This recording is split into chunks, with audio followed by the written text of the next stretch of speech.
Alô, alô. Bem, boa tarde a todos. Good afternoon, everyone.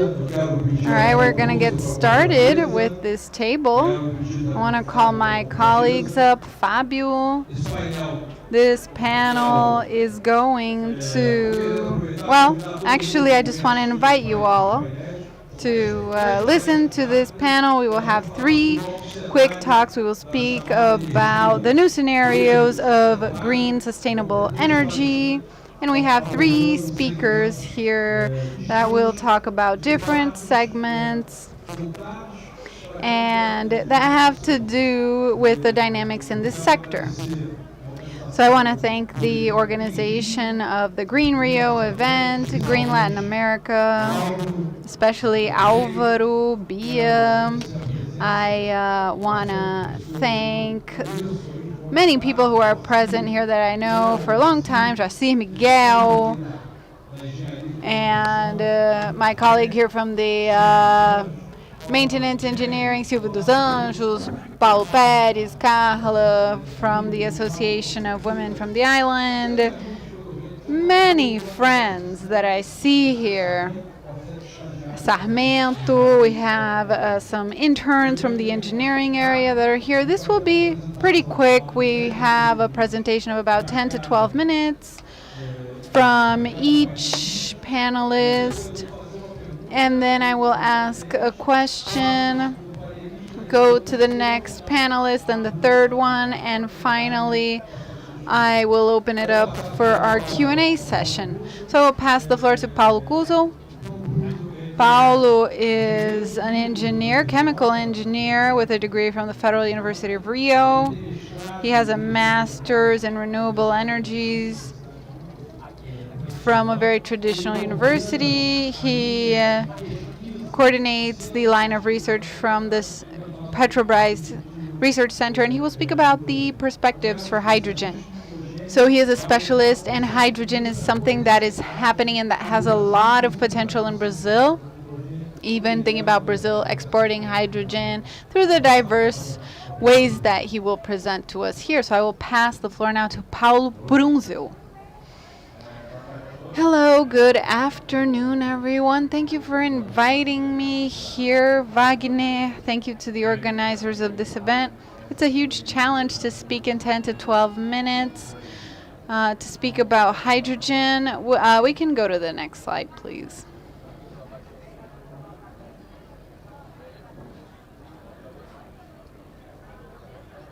Well, so I've done these presentations a few times to external or internal audiences to give a context, because we are speaking a lot about hydrogen in this context of the energy transition. So usually we consider 5 big factors: commitments from companies and countries, so the reduction of emissions as an objective, and this isn't just about countries, it's about companies finding more sustainable ways to reduce their emissions. And then we have, more specifically for hydrogen, the reduction of the cost of green energy power or energy. So we speak about solar or wind power onshore, then offshore. Third important element here for hydrogen is its use in the hard to abate sectors. So we're speaking about industry, heavy transportation, where hydrogen can be a very present factor. A fourth element that can be used for energy. And today it is used basically as a material, right? But in this context, it can really be seen as fuel, not just as input. And finally, and since last year, because of many geopolitical issues, hydrogen has also been perceived as a factor for energy security, especially when we look at countries that can depend a lot on other countries for natural gas. Hydrogen could be an alternative. So here in Brazil, we have many initiatives that we've been observing, and some of them are led by the Ministry of Mines and Energy, or efforts between different ministries and sectors. that are being implemented here in Brazil. So these scenarios from the IEA that I'm showing you all, maybe this is a bit small on the screen, but just so you get an idea of how we use hydrogen today and how we can use it in the future. So I think hydrogen is very connected to the industry, especially refining processes. In Petrobras, hydrogen is used for the treatment and removal of contaminants, especially in gasoline and diesel, and also very used in ammonia for the fertilizer industry. So these different scenarios show us this plurality of uses of hydrogen. So it can be added to the network of natural gas, the energy sector, synthetic fuels. And so we have a big challenge here, and it's also very exciting to look at hydrogen in these different perspectives, and the potential market as well that we are estimating here for 2050, around $900 billion. But of course, we need to understand that this increases the complexity of the value chain when we speak about hydrogen and expanding in the market. So this is very connected to production, and we need to look at the colors of hydrogen. This helps us a lot, to say, okay, blue hydrogen, green, gray hydrogen, then speaking about the technological route. But this can also create some confusion. So the classic today here in Brazil is the gray hydrogen. We work with this in Petrobras. We have black and brown that has to do with coal. Not so popular here in Brazil, but in other countries for sure.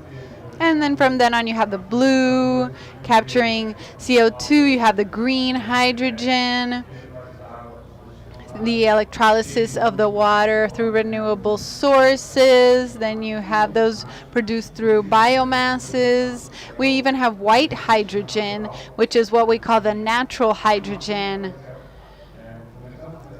And this comes from natural accumulations found in the earth, and we are evaluating this possibility as well. So what's really important is to look at the intensity of carbon for the production of this hydrogen. So how much CO2 per ton of hydrogen. And this graph shows us a good comparison that's very detailed. It really shows us, okay, how many emissions did we have? How can we quantify this? And for this, we start to see how relevant this issue is, depending on the process. What is the intensity associated to the production? Brazil, because we have an energy matrix that is very renewable, about 80, even 90%. Today, if we use an electrolyzer, it will be at around 4 to 5 tons of CO2 for hydrogen, and that's very considerate. Of course, we want to reach zero and to have it be 100% renewable energy. But of course, this leads us to this confusion, right? We have renewable hydrogen, low carbon hydrogen, sustainable hydrogen. But I think the important message here is to look at the intensity of CO2, or well, let's say how much CO2 was produced when you produced this hydrogen. So here, this image shows a bit the complexity of the value chain. Today we produce and consume hydrogen. So the stock, let's say, it has to do with the production, different transportation modes. If it's small scale, you have trucks, for example, today that can transport hydrogen, even liquid hydrogen. But thinking about an energy transition at the scale that we need to do it, there are huge challenges here. How do I produce hydrogen? And how does it reach the final user, the final destination? That could be 50 kilometers from here in a different region of the country, or perhaps even crossing an ocean. So this has to do with the complexity behind hydrogen. Today, we have ammonia, which is one of the big systems that is already implemented, let's say, the transportation, the hydrogen carriers. And today when we look at the fertilizer industry, ammonia is starting to be perceived in its different uses as a fuel, especially. So we have issues behind exporting hydrogen, ammonia, charging it, and how to reach other sectors. So leaving traditional industries and let's say entering a network of natural gas or the transportation sector, that is another use that is starting to be developed, especially in Europe and the US. Of course, this hydrogen needs to reach the different stations, the gas stations or whatever, and this is very competitive because it needs to be stored, and we are thinking about this here in Brazil because we already work with renewable fuels. Of course, we have electrical vehicles as well that we will probably be developing in the country. And then hydrogen is this third alternative that is very considered for heavy transportation, because the battery would probably have a very heavy weight for the load of the trucks, for example. But here we have to do a case-by-case analysis. We need to study this according to each case. And I think that's what I had to show you all just very quickly. I want to respect the time. Thank you. Hello. Thank you so much, Prunzel. Well, I want to ask you a first question to understand, in your opinion, what is the trend for the use of hydrogen in Brazil? What has more perspectives in Brazil today? Is it the green one? So basically, what is the best way or the most feasible way in which you think hydrogen could be exported? By making it liquid or through ammonia? What are your impressions on this? Because the logistics of hydrogen is essential to put it in the market, right? Everyone talks about hydrogen, but the logistics is essential. Yeah, well, you know, we need to look at the production, and of course, Brazil has huge potential there. Green hydrogen has huge potential when we speak about photovoltaic potential, wind, offshore, onshore. We look at the northeast of Brazil, especially for this. There are other parts of the country that also have this potential that could develop themselves. And we need to look at the production route. We can't forget about that. The blue route, let's call it that, production of natural gas that we do today in existing units by capturing CO2. And of course, this CO2 should have the adequate way of being stored and used. Another option is to create hydrogen through a biomass. And of course, there are other factors in this, the use of biomasses for producing hydrogen or some other kind of product. But yes, these are three big possibilities. Now, about the way of transporting or moving this hydrogen, especially considering long distances, today, yes, ammonia is very important because of the existing structure that we already have. So we have terminals that are already prepared for this. We have this in Brazil already. We have terminals that receive or export ammonia, boats that do this normally. So this is already a great way in which we could get started with lower costs, lower risks to export this hydrogen. So at the final destination, the ammonia is the point of interest. But consumers also have hydrogen, which have to do the cracking of ammonia, which is to make it into hydrogen and nitrogen, which is a process that already exists, but it's still in small scale. We need to bring it further. So it's basically a great jigsaw puzzle for us to develop the hydrogen economy. Well, thank you. Before sending the floor to the next speaker, we can see a few friends like Wagner Modesto, Professor Fabiano Raposo,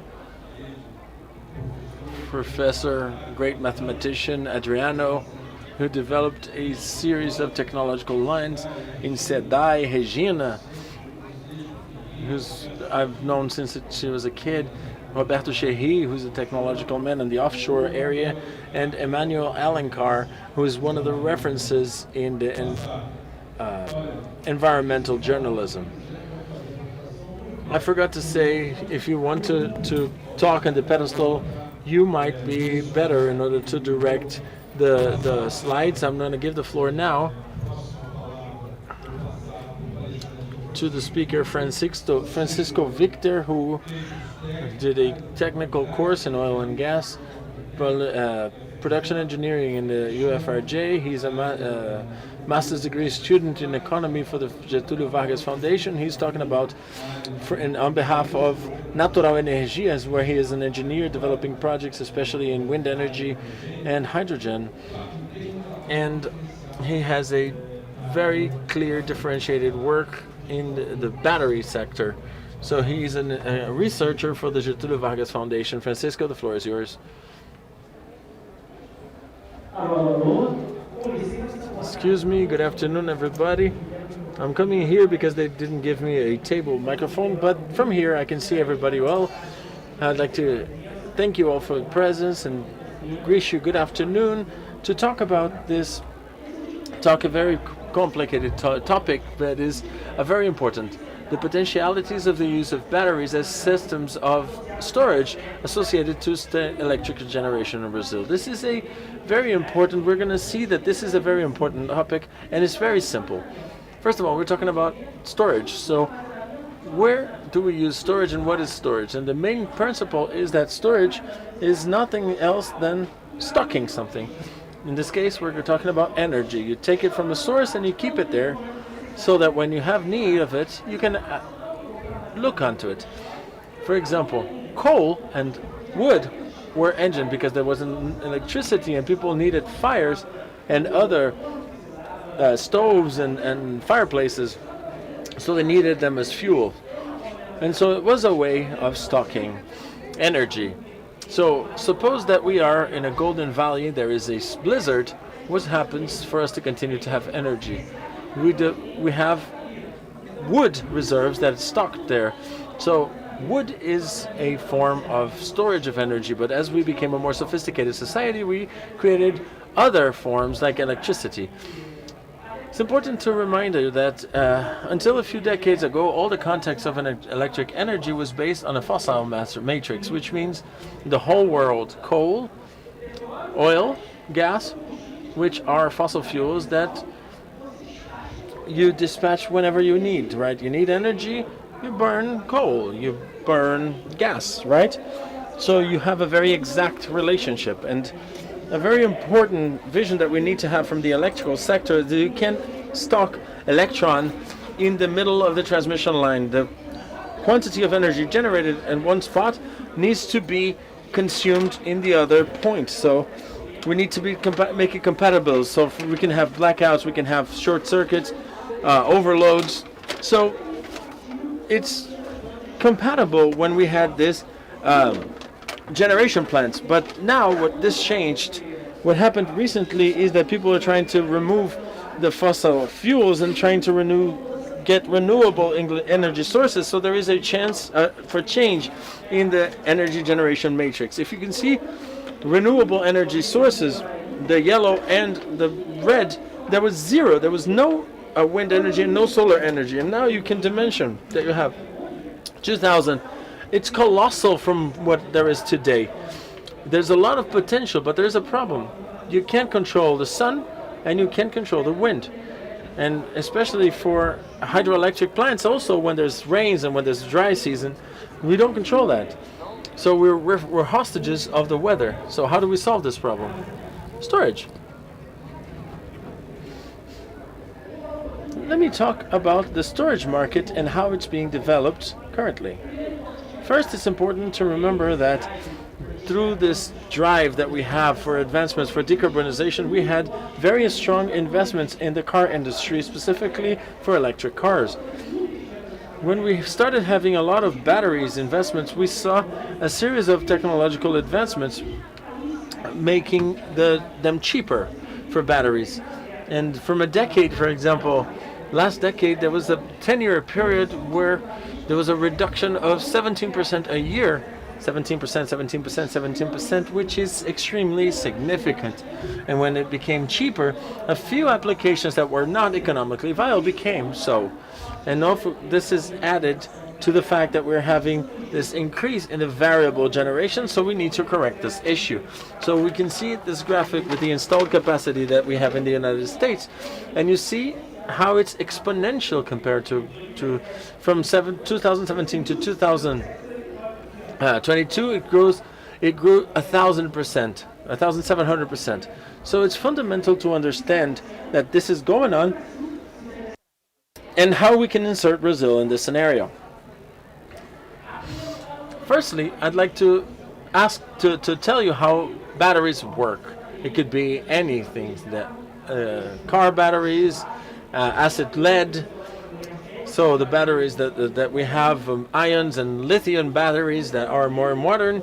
You have chemistry, you have the movement of currents. You can stock this energy and release it as necessary. So these happen in milliseconds, these responses. So to correct these problems for the consumption and demand, this is a perfect application. Batteries are better for short-term applications when you have a hydroelectrical plant, which is a colossal thing. If you have a month issue, that's not going to be resolved by a battery, and the cost of that is unimaginable. So for long-term, for months, more than 4 hours, a hydroelectrical plant tends to be the solution. But for small problems in the sector, for a correction or for a peak time between 5 and 8 p.m., which is when people consume more energy, when you have batteries that give additional energy, it could be very advantageous. And when we create our substations and our system, we dimension them to pass certain amounts of currents. But when you have a transmission battery, you can have a lower transmission line, and you can avoid its expansion, and then you could release the battery at the end, because when you can use the energy, but when it's not being very used, it can be charged. It's something that you can commission from 5 months. You can install it. You can do it in container shapes, several containers that you put in a module. It's very simple application and highly efficient. It could be up to 93%. For mechanical engineers, for turbines is 40%. So chemical and storage is much, much more efficient.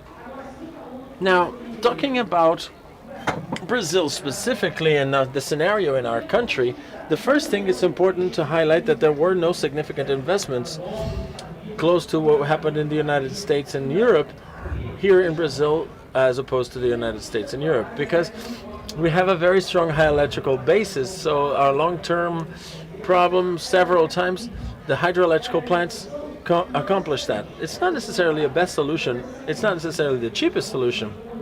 And this will come to your electricity bill, but it takes care of the deal, so that's what the people are doing. And also the taxing for batteries is about 72% for importing. So that you have an idea, a gas turbine is 32%. So how can you go 70% to importing batteries, and turbines is half of that? And that makes it very difficult to apply these batteries here in Brazil. Of course, that we have a big problem, which is a regulatory issue. Batteries are a new thing, and because they are new, ANEEL, which is the regulation for electricity, it does not prescribe that. We had a project in São Paulo that was done in a pilot project, and then nothing else, because there's no intention of that. So the problem is monetization. I can pay more tax, I can bring it from China, no problem, but I need a challenge, right? How am I going to monetize it if the law is not allowing it? The price analysis is not working. In this case, you basically have a battery that does not do anything. You cannot have profitability, and that's why the main reason why this is not happening in Brazil. But it's important to remember that in Brazil we have a lot of mini generation plants. I don't know if you've seen diesel generators in restaurants. When you go into peak times, it's a lot more expensive, and for that application you could also use batteries. It's something that with the taxing is very difficult. The good news is that the tendency of reducing these taxes is that in 15 years the expectation is that the cost of batteries is reduced about 50% to what it is today, which is extremely significant for implanting this project in Brazil.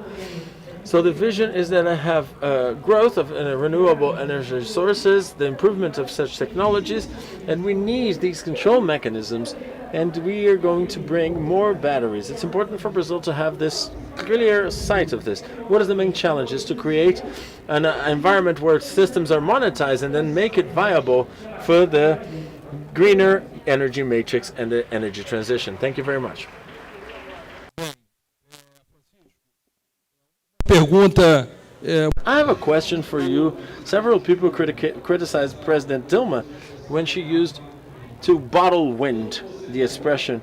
And as you're saying, practically speaking, the solution of batteries in big scale is to bottle the wind, right? And I understand that the solution of batteries, I wanted you maybe to go deeper into this, is used in several other countries. And if it's really potentializing renewable energy sources, is it an element that will help to develop renewable energies, which means it won't conflict with, it will complement and make more viable these energy sources? And I also wanted to ask you if there is a perspective from ANEEL to regulate these new batteries. It's important that you mentioned this because I'm creating an article from this, and I always request this joke is that, yes, it is possible to stock wind, and it becomes necessary more and more. So batteries are coming into this, and as I said, this is a technology that's complementary to the renewable energy sources. When there is a variation in generation, there's times where there's more wind, there's time when sometimes there's not wind for a long period of time. Batteries is a solution for short-term variations.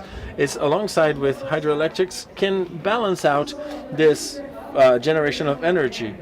No, I'm not talking about carbon and coal and gas, but there is not for free either, right? We all know that coal is very expensive. So batteries is a storage solution that is simple and elegant. ANEEL has studied this. They went to several countries to study about that. Even respect that this year there is a public bid consultation going on about these kinds of technologies for regulatory purposes, and we have this project in Marsum, MCDF, that was approved by ANEEL. Yes, it has to do with the transition, and I even take a chance in saying this, that you can't have energy transition without batteries as a storage device. Thank you very much. Por favor, não grite no meu ouvido. The questions will be asked at the end, just like so you can have a seat, please. Now I'd like to give the floor to Fábio Viana. Professor Fábio Viana is also a production engineer. He has a master's degree in chemistry in UERJ. He is a professional that has extensive academic material production for renewable energy sources and released a book recently that Sylvia invited us to take a look. There was a presentation that was aimed at the theory that was very interesting, where he says the pre-salt is like the pre-salt from the countryside for the production of biogas and energy through biofuels that we already have, but are very abundant here. So thank you, Professor Flavio. The floor is yours. Good afternoon, everyone. I want to thank Wagner. I want to thank the organization of this event for inviting me here. I have worked at Petrobras for over 15 years. I see many friendly faces here, some colleagues, and I want to thank you for being here, the consultants of Petrobras as well, Allan Kardec, Sylvia, people from the FUB union. I see some other people from engineering here, Tatiana Pinheiro from SHP Energy, Amanda Pinheiro from SAP Consulting, and so many other friends who are here today at this event that is here looking at Guanabara Bay, close to the airport as well. So much energy potential that we see that is so important for us to be able to preserve our world. And in the federal constitution, we even have a specific mention to this principle of intergenerational equity, so that future generations can have access to the same resources that the current generations have at their disposal.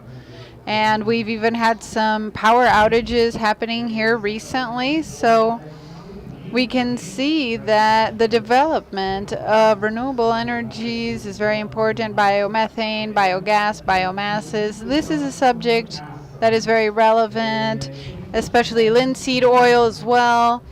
And I have a slide here that's similar to Francisco's but focused on Brazil. So Brazil's energy matrix. And we have a lot of hydroelectric plants. That is why that when you receive your electricity bill, you don't know if it's the green, the yellow, or the red tariff or fee. So basically, if it rains a lot, we will be paying cheaper for our electricity. When it doesn't rain a lot, the price of our power is higher. So at the end of the year, people usually use their air conditioners more and everything else. Of course, that has an effect, but our energy matrix today, 2022, 2023, has a lot of hydroelectric plants, not a lot of wind power, but basically it was something we did not have 20 years ago. Basically, it's onshore right now, but we are developing offshore a lot. And we have biomasses as a whole that are present. But if we only included biogases and biomethane, it would be at around 1% or 1.5%. And then we also have solar and other powers as well. But wind power and solar power, well, you know, it's not always windy. So you have this intermittence that is significant. And the sun as well. During the day, okay, yeah, we have sun. Some days the sun is not that intense, and in the evening we don't have any sun. So that's intermittent. But biogases are a continuous product that is present everywhere. You have it coming from different regions, from residual biomasses from animals, from bovines, from different residues as well that come from, for example, the production of ethanol. So just so you have an idea, in Brazil we have more than 350 different plants for this, and in the state of São Paulo there are more than 170 plants for processing, for example, sugarcane, as well as the sewage that has an organic load to it that could produce biogases as well in these routes that I have detailed so far. So in refineries as well, or a restaurant, you have organic residue, and you could produce biogases or biomethane. You could decarbonize a refinery, seeking out clean renewable energies and new technological routes to increase this offer of energy and to increase this. And when you do it, you can mitigate the risks of power outages, right? And that's what happens when we have to face this kind of situation. Now, here we have my next slide. In the upper left-hand corner, you have the amount of different plants for biogas. I did my postgraduate studies at Biogas in renewable energies, and they have an institute there that really offers incentives for the production of biogases, especially with animal residues, bovine residues, industrial residues, and the industry there produces, for example, they have a big poultry industry in this area of Brazil as well. And they put a technological institute together in this region, not just to invest in these technologies, these new technologies. You, of course, also have electrical vehicle, biomethane-based vehicles, but they also put data together. So according to them, they have more than 755 plants that exist in Brazil that are operating, and many others that will be operating soon. So we will be over 800 plants working in Brazil. When you look at the graph on the right-hand side, You can see here it goes from 2004, 2005, we basically have nothing, and then this technology of biomethane and biogas really grows a lot, and you can see that. Now on the lower left hand side you can see some of the players of the market, and the main producer of biogas here as well. I was there, and they have created different partnerships. In Piracicaba you have Geotec. There are other companies in the market. You have São Martinho, Copersuca, FGV Energia that created other collaborations as well for this biogas and biomethane market. So some companies are already integrating themselves into this market. And these are just some examples. Now on the lower right hand side, here we can see how this technology works. So this diagram shows us these different blocks that the chemical engineers like to talk about. We have the biodigester here, and we have some alternatives. You can connect this biodigester and have from it come the output of the biogas, which is the energy there, and the biofertilizer. With the biogas you can produce energy through generators. You can produce, after purifying this biogas and removing residues from it and mitigating its percentages, so sulfuric acid, then you would produce a renewable biogas, which is this biomethane that you can feed into your vehicle or a thermoelectrical plant, a natural gas plant. There are different technological routes that are possible here. So you have energy, you have gas, and you have the biofertilizer. These are the alternatives.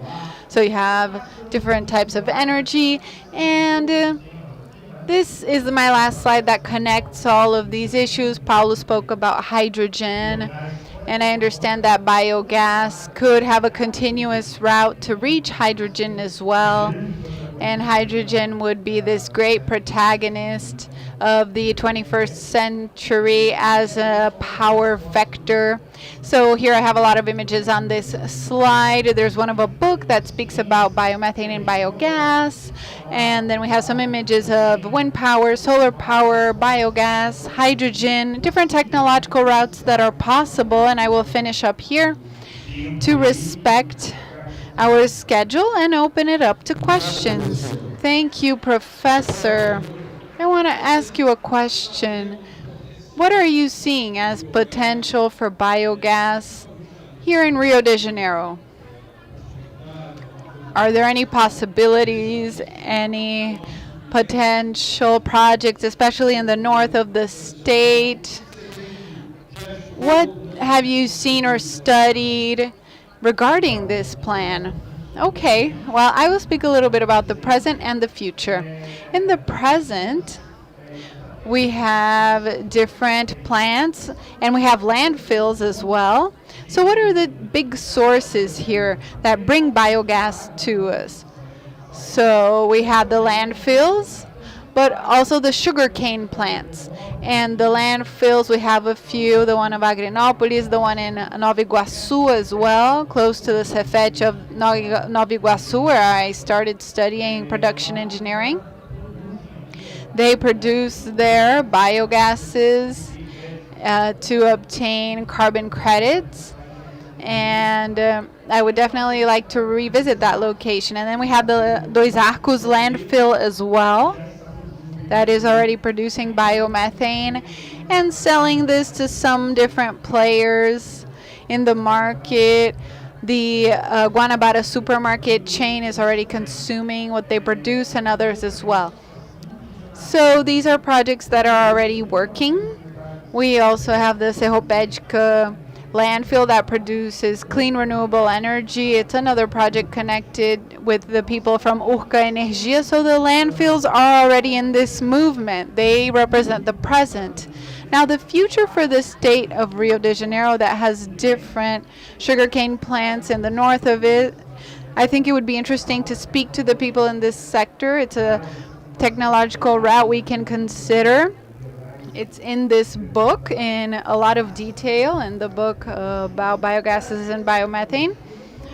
We need to bring them this technology so they can produce this biogas, this biomethane, to decarbonize the energy matrix and to be able to produce more energy through these sugarcane plants. We are starting a working group now at the Reduto refinery, and I will invite the consultants from Petrobras there as well afterwards and other players so that we can conduct this project with this group and think about organic products as well and how we can decarbonize the refinery. I think it's another important and interesting perspective for the sector.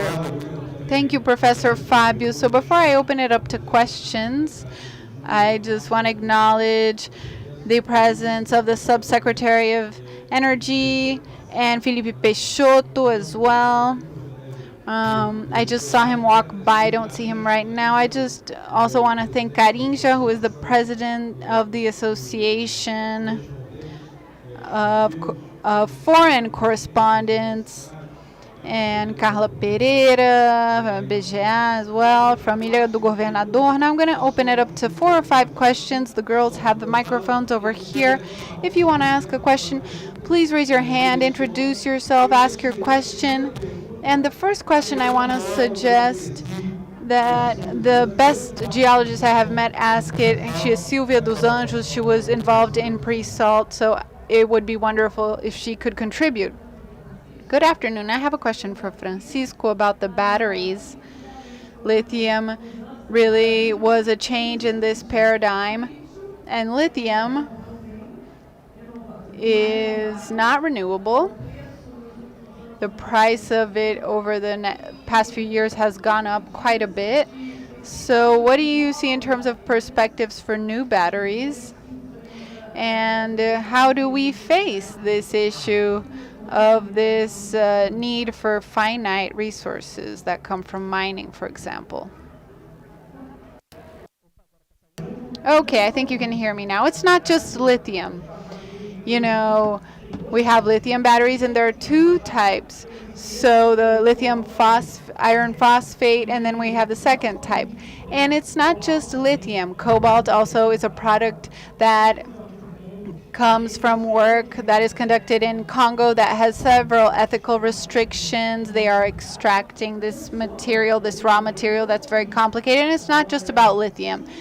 But yes, there are other compositions we can consider for batteries, and they already exist. But commercially feasible right now is lithium because of costs, because of response time, because of durability and efficiency. Now, lithium is a limited resource, and this does not necessarily mean it's a problem long term because of recycling. For example, recycling is a new process that we've already dominated, and we have a process, okay, that is basically dismounting this battery, putting a solution in it to dissolve it and separate all of the minerals.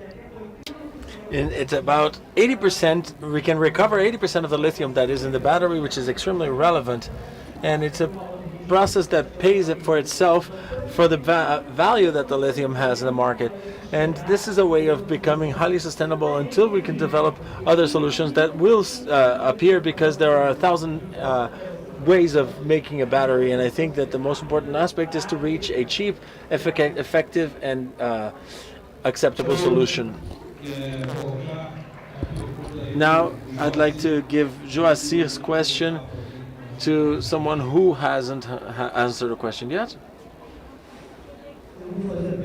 I'm going to ask a question, and you choose whoever is the best prepared to respond.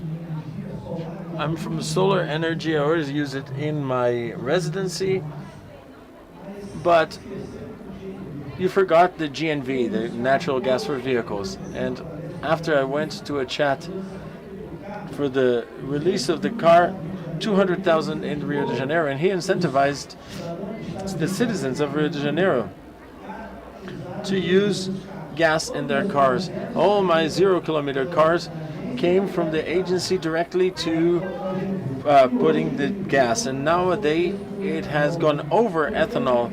So why not invest more in GNV, in this source of energy, even for thermoelectric industries, because people are leaving it aside. And Wagner, Victer was the one who incentivized me to put it, and I'm thinking about whether or not to put it in this. I'm going to answer the question to explode the interpreter's ears.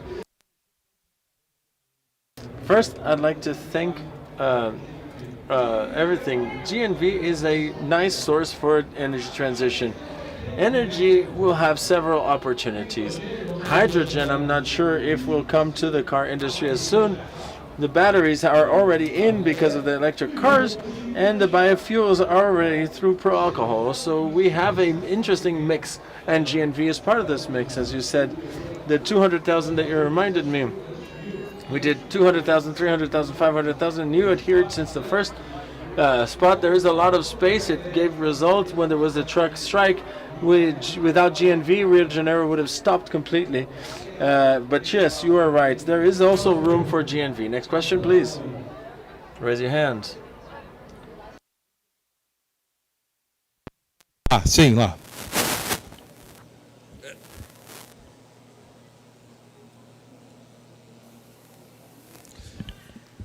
Ela é mais voltada das baterias. Eu sou do Paulo, engenheiro do Ministério da Indústria e Comércio.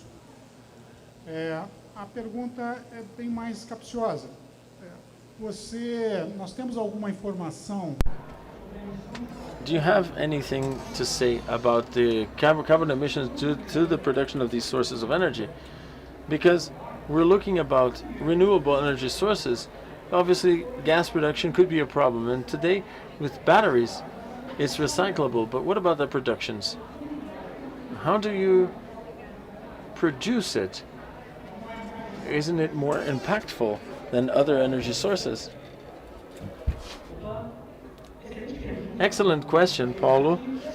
So this is a issue that we have with several technologies. For solar panels, need 2 years to be repaid for the carbon that was emitted throughout the production. At least for the Chinese version, you see a similar for wind energy. So anything that involves manufacturing and mining obviously will have its CO2 emission rates. It's been calculated. I'm not going to remember this for batteries specifically, but it's a very important point, is that the main emissions would be from lithium mining. Lithium could be mined for 2 ways. There are 2 ways of finding lithium in nature. The first one is the forms that you find the pegmatite, which is a solid form, and the second is salombra source, which is, for example, in Chile and in Latin America. Here we have the solid form of lithium in Brazil. In order to produce it, we have, if it's solid, there is a lot of carbon emission, which is 5 times higher than the other form. However, the other source has the consumption of water and contamination, so everything has an impact. But in spite of that, that doesn't mean necessarily that it needs to be done this way. This is the practice because it's the cheapest way, and the mining industry needs to do it because they always try to find hyper-competitive ways and have more profitability. However, these questions that are being asked in the European market, which is a valid question, if you have a renewable energy source, you can't have a polluting origin for the batteries contaminating the third world in order to export to the first world. This is incoherent. So the principle I'm adopting is start looking at the ores that have a greener origin. For example, here in Brazil, we recently started a company that started producing Jequitinhonha here in Brazil, which is a green lithium, which is carbon neutral lithium. They're already starting that concern, and they have a different added value to seek consumers and have this different vision. So it all depends on the consumers' demands, and based on that, we can adapt the mining methods. But it's not a need and obligation to have a high level of contamination. It all depends. Thank you. Do we have 2 more questions? I'd like to thank Regazi, who's present from Sebrae. I think that we're going to have a new panel after that. So we have 2 more questions. So the first thing I'd like to ask fazer a pergunta. Go ahead, ask your question, Hergazi. Hergazi, as Dulce Angela, alongside Dulce Angela, are creating a sea economy book that's going to be a pre-launch here on Saturday. And on Sunday, I'm one of them who writes 2 chapters in this book. But it's a very interesting work, and it's going to happen in the book biennial. Thank you, Wagner. You're the specialist in sea economy. When we talk about the Petrobras in Brazil, is the company that is for the sea economy, so because of the offshore exploration, and it's got a great of know-how. But I have a question that's just only a curiosity about wind energy. Offshore, do you recently there were several topics with turbines that were defected. I'm not going to tell you the name of the company, but you know who it is.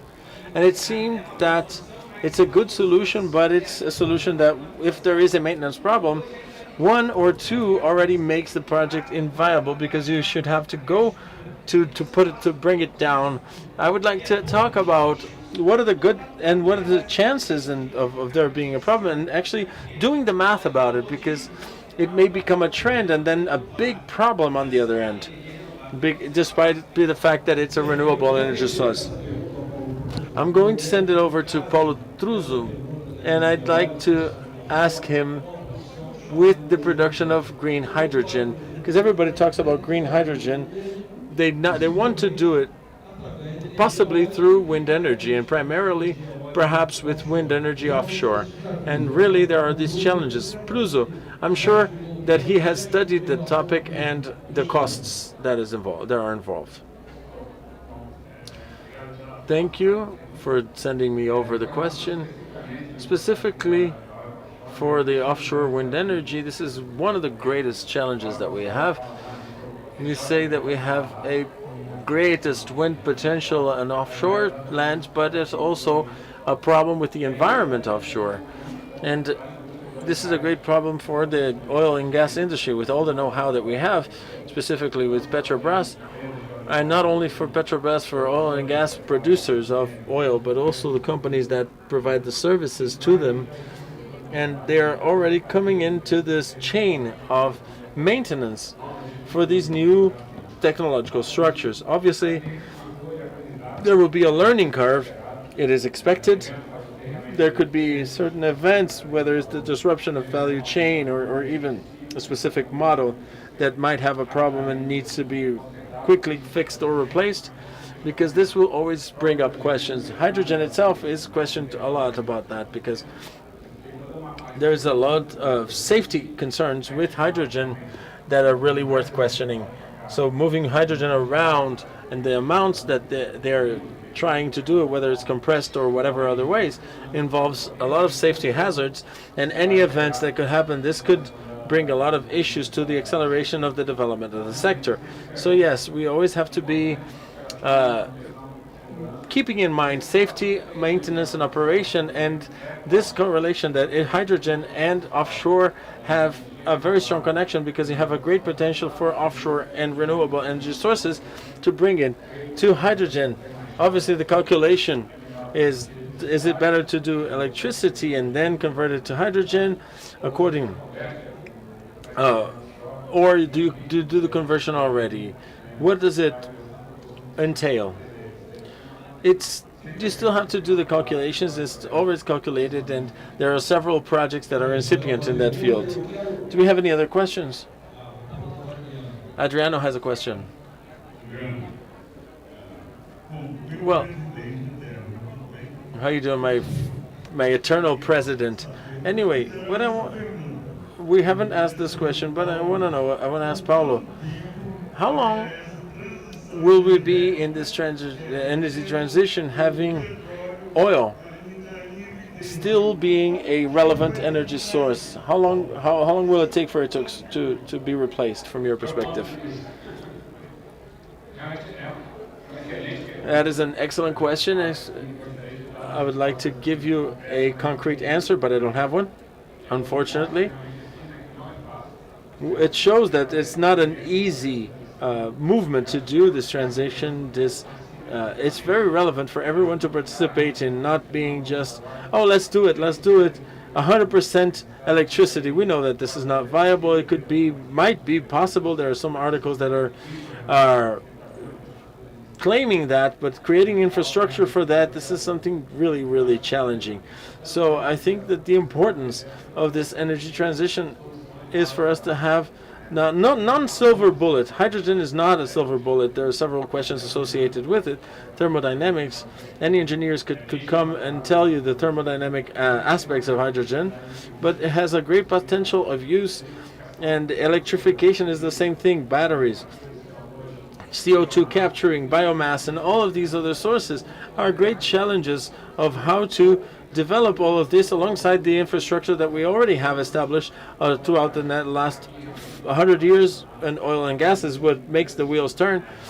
And countries are developed on this economy. And how do we do this transition to adequating it to each person's reality? You talked about Europe, United States, or Asia. We have an extremely advanced and large potential just to see the electrical matrix that we have here, and how to bring this great potential to practice is a great challenge. Any other questions? Regina? No question. Regina, you always had questions.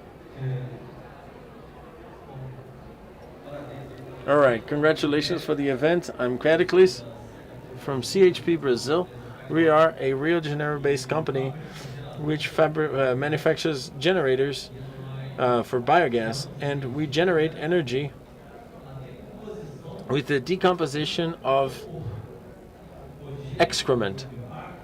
Either it's bovine excrement or human excrement. We produce biofertilizers, and Fábio's talk is very important because it touches two different topics. Number one is storage. Biomethane, just so you have an idea, with 40 feet containers, which are basically the size of the table that you're sitting on, stores 80 megawatts of biomethane. In the room of this auditorium that we have, we could potentially have 5 containers alongside each other and 5 containers piled up on top of each other. And just multiply 25 times 80 megawatts in the space of this auditorium. And when you regasify biomethane that's now in the liquid state, you can produce cold. So the most disruptive technology for the energy transition is the biodigestion of organic residue. And Comlurb, the Rio de Janeiro cleaning company, picks up 9,000 tons, and if we could take the organic bits of this solid residue that comes from the urban setting, we would produce riches, energy, fertilizers, and food. So biogas is the only source that takes care of this century dilemma, which is energy safety, food safety, and environmental safety. No other source has this characteristic. All right, thank you so much. I'm going to pass the floor to Regina now. She's our last question. And, we need a lot of excrement to produce energy. Anyway, Regina, go ahead. Good afternoon, everyone. My question is for Francisco. I don't have a lot of knowledge in the battery area. You spoke a little bit about how we import batteries and the fees on this. This makes the technology more expensive. So do we have any perspectives in that sense in the national industry so we can overcome this issue nationally? How is that happening today? What are we thinking for the future? I feel very popular here. Well, thank you for the question, Regina. So that's a very valid question. Recently, Brazil thought that we had 0.5% of the world's lithium reserve, and now we have seen recently that we have 8% of the reserve. And of course, Argentina and Chile are big producers, and Bolivia as well has big reserves. So Latin America overall has very big reserves, and this means potential, right, for production. Brazil currently does not produce the lithium cells for batteries. We do put these cells and modules together, but we bring this in from China. Some companies in Brazil have said they would invest in this or that they would start factories, but they did not. But in conceptual terms, we have all of the conditions necessary to produce the battery here. We have the raw material, we have the technological knowledge, and we can import what we need from outside. In that sense, there might be some difficulty in terms of the software because the battery needs a battery management system that has to do with its intelligence and these factors. But it would be possible to implement this. I think we need, of course, to have more will towards this, and we need a national market to support this as well. I want to thank everyone for being here. Thank you to Bia, Álvaro. I know it's very challenging to organize this event. We're in a really beautiful place. I think it's worth it to walk around, to get to know the different booths that are here. There's wonderful honey, there's wonderful products, and there are products like honey from different bees. And this is a very interesting event for everyone. So I want to congratulate the organization. I want to thank our speakers. Paulo is a reference in the hydrogen area. And I think a lot of these subjects can interact. I think the presentations will be available for you all later. I want to thank Professor Fábio. It really is worth reading his book if you want to understand this energy transformation. It's a very easy book to read, and I want to thank Francisco Victer for his presentation on batteries and the potential behind this. We heard Joaci speak as well. He would speak about wind power in the past, and people would say he was crazy, and now we can see we are walking towards different possibilities, and this is a strong characteristic of this event. We need to move forward, and today Fluminense will be playing. Today we will go to the next level, and I just want to greet all Fluminense fans here, and hooray for Latin America. Vai passar voando. É sobre a 4ª edição do